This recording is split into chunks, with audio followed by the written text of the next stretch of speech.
வணக்கம் ஸ்ரீ ராமஜெயம். இன்று சத்யநாராயணி 5வது அத்தியாயத்தை பார்க்க இருக்கிறோம். அதில் துங்கவஜன் ஒரு அரசன் இருக்கிறார். அவர் காட்டிற்கு செல்கிறார். அப்பொழுது ஒரு இடத்தை அமர்ந்து கொண்டிருக்கிறார். அப்பொழுது சத்யநாராயண விரதத்தை மேற்கொள்கிறார்கள் இடையர்கள். அவர்கள் அந்த விரதத்தை மேற்கொண்ட பிறகு பிரசாதத்தை அவரிடம் கொண்டே கொடுப்பதற்கு அந்த அரசன் வாங்க மறுக்கிறான். அதற்கு சாப்பிட மாட்டேன் என்று சொல்கிறான்.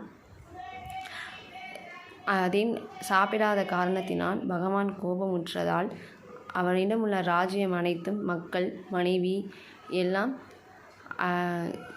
அவரிடம் இது பறிக்கப்படுகிறது. அப்பொழுது அந்த அரசன் அப்போதான் உணர்கிறான், இந்த பூஜையை நாம் உண்பாதனால தான் நமக்கு இவ்வளோ பெரிய பிரச்சனைகள் என்று நினைத்து இவ்விரதத்தை அவரும் மேற்கொள்கிறார். சத்யநாராயண விரதத்தை மேற்கொண்டு அந்த உணவை சாப்பிடுகிறார். சாப்பிட்ட உடனே திரும்பவும் மறுபடியும் அவருடைய ராஜ்யம் அவரிடமே போய் சேர்கிறது. ராஜ்யம் கிடைத்துவிட்ட சந்தோஷத்தில் அவரும் மகிழ்ந்து இந்த சத்யநாராயண விரதத்தை மேற்கொள்கிறார். அவருக்கு மோட்சம் எல்லாம் கிட்டுகிறது.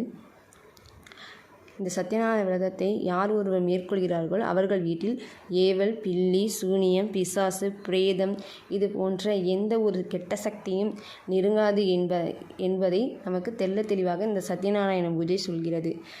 சகல சம்பத்துகளும் பெற வேண்டும் என்றால் நாம் சத்யநாராயண விரதத்தை மேற்கொள்ள வேண்டும். என்ன வேண்டுகிறோமோ எண்ணியபடியே சத்யநாராயண பகவான் நமக்கு கொடுப்பார். அவருக்கு எளிமையான நெய்வேத்தியமான ரவை, சர்க்கரை, இந்த வாழைப்பழத்தை பிசைந்து நம் கேசரி மாதிரி செய்து பகவானுக்கு எளிமையான பிரசாதம் தான் இதுக்கு நெய்வேத்தியமே. இந்த ஒரு நெய்வேத்தியம் செய்தாலே போதும் இந்த பகவானுக்கு சத்யநாராயண பூஜைக்கு.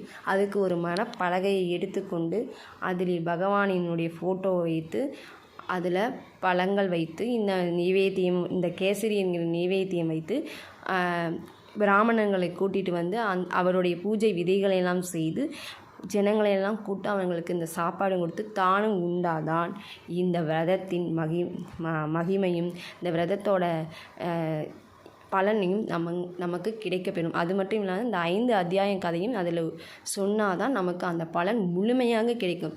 இதில் கதையும் சொல்லணும், இதில் சாப்பாடும் சாப்பிடணும். அப்போ தான் நமக்கு இந்த விரதத்தோட பலன் கிடைக்கும். அனைவரும் இந்த விரதத்தை மேற்கொள்ள வேண்டும் என்று வேண்டுகிறேன். பௌர்ணமி நாள் தான் இந்த விரதத்தை மேற்கொள்ளணும். நன்றி.